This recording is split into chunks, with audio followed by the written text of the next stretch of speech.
In this video, we'll show you what to do if you are getting this no audio device is installed error on your HP laptop.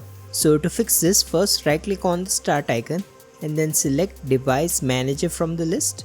In the device manager window, you'll need to first click on this view button here and make sure that the show hidden devices option is selected. Once you have done this, simply scroll down and expand this sound, video and game controllers section. Here you should see several entries. Now here you will need to right click on the Realtek audio device and then click on update driver. Now click on browse my computer for drivers, select let me pick and then choose a different driver from here and then click on next.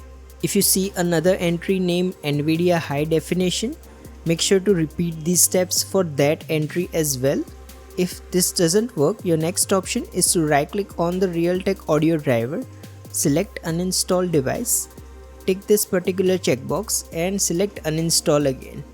Repeat these steps for this driver as well. Once you have done this, simply go ahead and restart your HP laptop and your issue should be resolved. However, if you don't see any drivers here like Realtek or NVIDIA high definition, you can click on this action button here and then select add legacy hardware.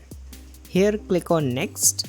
Now select install the hardware manually and then click on next. Here you will need to scroll down and expand sound, video and game controllers. Now click on next.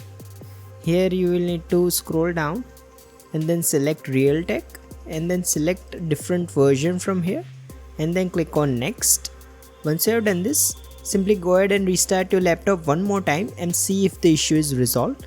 If nothing else works, your last option is to simply shut down your HP laptop. Now unplug all the devices from it, including the charging cable. Now simply press and hold the power button for 60 seconds. After 60 seconds, turn on your laptop and your issue should be resolved. If you find this video useful, please don't forget to like and subscribe to Glitch Guru.